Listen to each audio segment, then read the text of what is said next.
Olá, vamos falar sobre Espiritismo? Eu sou Débora Rabelo. Este é o nosso estudo aqui do livro Memórias de um Suicida. E iniciamos neste momento o capítulo 1 chamado Vale dos Suicidas. Como são capítulos longos, faremos pouco a pouco, parte a parte, para que juntos possamos mentalizarmos as situações, conversarmos a respeito. E se você tiver vontade, pode estar fazendo qualquer colocação nas mensagens, nos comentários, que estaremos respondendo. Desde já convido você a clicar no sininho, a dar seu like, comentar os vídeos e me ajudar a divulgar este canal de luz, certo? Então, vamos lendo e comentando pouco a pouco. Capítulo 1, o Vale dos Suicidas. E nos diz a leitura: precisamente no mês de janeiro do ano da graça de 1891, fora eu surpreendido com o meu aprisionamento em região do mundo invisível, cujo desolador panorama era composto por vales profundos, a que as sombras presidiam, gargantas sinuosas e cavernas sinistras, do interior das quais uivavam quais maltas de demônios enfurecidos, espíritos que foram homens dementados pela intensidade e estranheza verdadeiramente inconcebíveis dos sofrimentos que os martirizavam. Nessa paragem aflitiva, a vista torturada da grilheta não distinguira sequer o doce vulto de um arvoredo que testemunhasse suas horas de desesperação, tampouco paisagens confortativas que pudessem distraí-lo da contemplação cansativa dessas gargantas, onde não penetrava outra forma de vida que não a traduzida pelo supremo horror. O solo, coberto de matérias enegrecidas e fétidas, lembrando a fuligem, era imundo, pastoso, escorregadio, repugnante.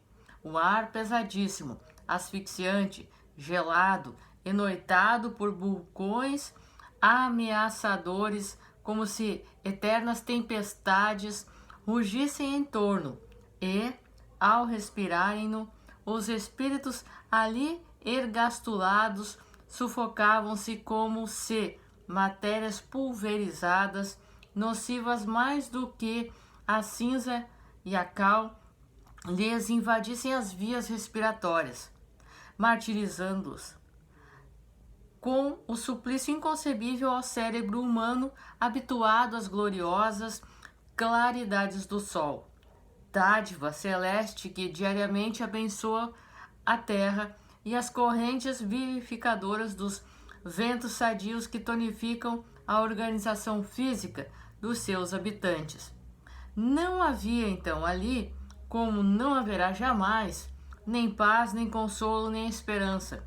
Tudo em seu âmbito marcado pela desgraça era miséria, desespero, assombro, horror. Dir-se-ia a caverna tétrica do incompreensível, indescritível a rigor, até mesmo por um espírito que sofresse a penalidade de habitá-la. O Vale dos Leprosos, lugar repulsivo da antiga Jerusalém, de tantas emocionantes tradições e que no orbe terráqueo evoca o último grau da abjeção e do sofrimento humano, seria consolador estágio de repouso comparado ao lugar que tento descrever. Pelo menos ali existiria solidariedade entre os renegados. Os de sexo diferente chegavam mesmo a se amar, adotavam-se em boas amizades, irmanando no seio da dor para suavizá-la. Criavam a sua sociedade, divertiam-se, prestavam-se favores, dormiam e sonhavam que eram felizes. Então, assim, pouco a pouco, Camilo Cândido Botelho, Camilo Castelo Branco, o nome é colocado pelo espírito Camilo Cândido Botelho, vem narrando a sua chegada, o seu acordar, reacordar no plano espiritual após o seu suicídio, mostrando como acontecia com ele o que ele via à sua volta, o submundo do submundo onde ele se encontrava, no ano de 1891, do mês de janeiro, quando ele tirou a sua vida. Então, após cometer o suicídio, mostrando o lugar onde ele vivia. Quando, infelizmente, muitas pessoas que cometem o suicídio e que pensam que terão uma melhor situação, estarão num local melhor, mas se encontram em lugares terríveis, magnetizados uns aos outros, de dor, de tristeza, e ambientes frios, ambientes, como aqui narra, um solo coberto de matérias enegrecidas, fétidas, de fuligem, era imundo, pastoso, escorregadio, repugnante. O ar pesadíssimo, asfixiante, gelado e noitado. Exatamente por vibrações pesadíssimas de dor, de horror e de mágoas, de tristezas, de sofrimentos que não terminam nunca. Por quê? Porque o espírito não morre, o espírito permanece vivo, o espírito não tem fim. O espírito, melhor dizendo, ele é eterno. O corpo perece com a morte ou com o suicídio, mas o espírito não. E por causa disso, por não se dar conta disso, fica sofrendo os horrores cometidos contra ele próprio e se encontram nesta mesma região onde outros também que cometeram este terrível erro ficam vivendo, revivendo as suas dores e tristezas. Então Camilo continua narrando: mas no presídio de que vos desejo dar contas, nada disso era possível, porque as lágrimas que se choravam ali eram ardentes demais para se permitirem outras atenções que não fossem as derivadas da sua própria intensidade. No Vale dos Leprosos havia a magnitude compensadora do sol para retemperar os corações. Existia o ar fresco das madrugadas com seus orvalhos regeneradores. Poderia o presto ali detido contemplar uma faixa do azul céu, seguir com um olhar enternecido bandos de andorinhas ou de pombos que passassem em revoada. Ele sonharia, quem sabe, lenido de amarguras ao poético clarear do plenúlio, enamorando-se das cintilações suaves das estrelas que, lá no inatingível, acenariam para a sua desdita, sugerindo-lhe,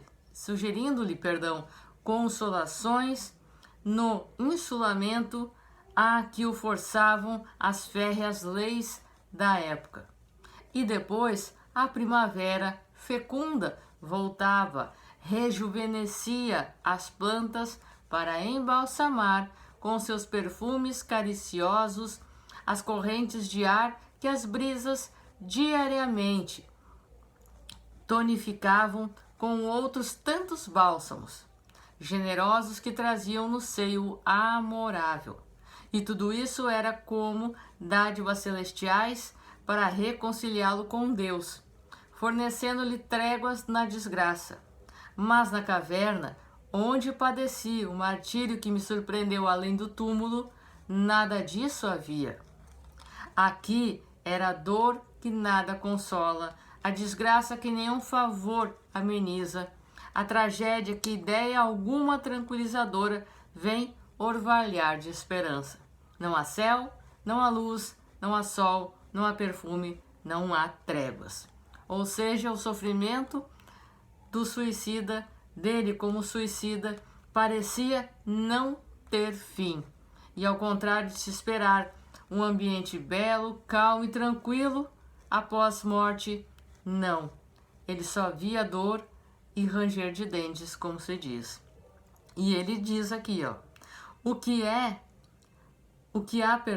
é o choro convulso e incontrolável dos condenados que nunca se harmonizam, não se perdoam, não aceitam e sofrem intensamente a dor muito maior ainda do sofrimento do suicídio. O assombroso ranger de dentes, como ele também diz, da advertência prudente e sábia do mestre de Nazaré. A blasfêmia assintosa, do réprobo, a se acusar a cada novo rebate na mente, flagelada pelas recordações penosas. A loucura inalterável de consciências contundidas pelo vergastar infame dos remorsos. O que há é a raiva envenenada daquele que já não pode chorar, porque ficou exausto sob o excesso das lágrimas. O que há é o desaponto, a surpresa aterradora daquele que se sente vivo a despeito de se haver arrojado na morte. É a revolta, a praga, o insulto, o ulular de corações que o percutir monstruoso da expiação transformou em feras. O que há é a consciência conflagrada, a alma ofendida pela imprudência das ações cometidas, a mente revolucionada, as faculdades espirituais envolvidas nas trevas oriundas de si mesma. O que há é o ranger de dentes nas trevas exteriores de um presídio criado pelo crime, votado ao martírio e consagrado à emenda. É o inferno na mais hedionda e dramática exposição, porque, além do mais, existem cenas repulsivas de animalidade, práticas abjetas dos mais sórdidos instintos, as quais eu me penejaria de revelar aos meus irmãos, os homens. Quem ali temporariamente estaciona, como eu estacionei, são grandes vultos do crime.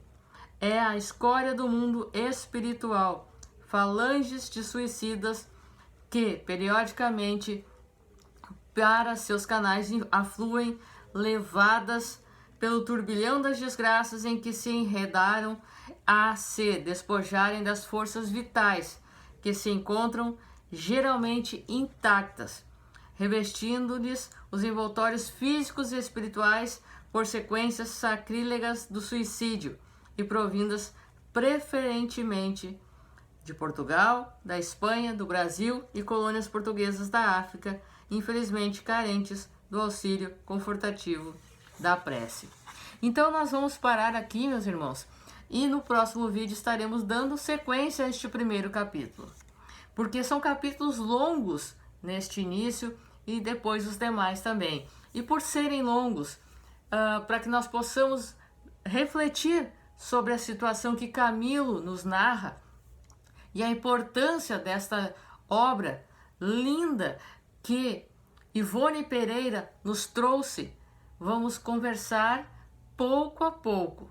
Nós não temos pressa de terminar este estudo, nós temos o interesse de trazer a beleza e a importância deste livro. Se você está sofrendo, se você tem depressão, se você está triste, ainda assim, pouco a pouco, acompanhe estes estudos, busque a força da prece, busque o Evangelho no lar, a oração, busque uma casa espírita, o aconselhamento, uma terapia, mas não se entregue à dor de cometer como Camilo narra aqui o seu sofrimento pós-morte, pós o seu suicídio. Ele narra aqui e mostra que é muita dor, é muito sofrimento e que se a pessoa estava destinada, destinada não é a melhor palavra, se a pessoa veio na sua programação espiritual para viver 80 anos, por exemplo, aqui nesta encarnação, e com 40 anos ela comete suicídio, pensando que está tirando a sua vida, pensando que aquela dor ali vai dar fim ao seu sofrimento, ela percebe, como Camilo, que a dor apenas continua e de uma forma maior, porque sofre muito mais ao ver a consequência. No caso de Camilo, que deu um tiro no seu ouvido, continua sentindo o sangramento, como ele vai narrar posteriormente, continua sentindo as mesmas dores, porque permanece junto ali, permanece com o seu perispírito ali e não se desfaz, não consegue se desligar daquele tempo de sofrimento, não consegue se desligar como ele coloca. Olha só, a escória do mundo espiritual, falanges de suicidas, eles magneticamente se unem naquela mesma dor e todos sofrendo e todos rangendo de dentes, como ele fala, pelo sofrimento que intensamente existe naquele lugar, de pessoas que por diferentes vias cometeram a mesma prática do suicídio. E ele coloca: pelo turbilhão de desgraças em que se enredam, a se despojarem das forças vitais que se encontram, geralmente intactas, revestindo-lhes os envoltórios físico-espirituais, ou seja, o seu perispírito. E muitas vezes, conforme o suicídio praticado, causa um dano muito grande ao perispírito por revestir o nosso corpo, servir de molde ao nosso corpo físico, e várias encarnações depois, a reparação é mais do que necessária. Então, convido você a estar acompanhando, a estar buscando junto comigo, refletirmos sobre esta situação que ele fala, quando ele coloca: é o inferno na mais hedionda dramática exposição, porque além do mais existem cenas repulsivas de animalidades. Então, enquanto ali existem vários e vários irmãos que se reúnem neste submundo do submundo pelas dores e sofrimentos que magneticamente os une, existem falanges ali que se alimentam e buscam nas suas forças vitais forças para mais praticarem desgraças e atrocidades, porque existe falanges sim que se unem para o mal, mas nós, enquanto encarnados e também depois de desencarnados, precisamos nos unirmos na prática do amor, na prática da luz, na oração e do amor ao próximo. Este é o nosso intuito, certo? Então, esta foi a primeira parte após a introdução. Este é o nosso terceiro vídeo. A introdução foi e o prefácio divididos em duas partes. Então, este é o nosso terceiro vídeo do nosso estudo da obra Memórias de um Suicida. E mais a mais, pouco a pouco, vamos trazendo mais informações e mais detalhes. Um forte abraço para você e Jesus te abençoe. Bons espíritos te guiem e até a próxima.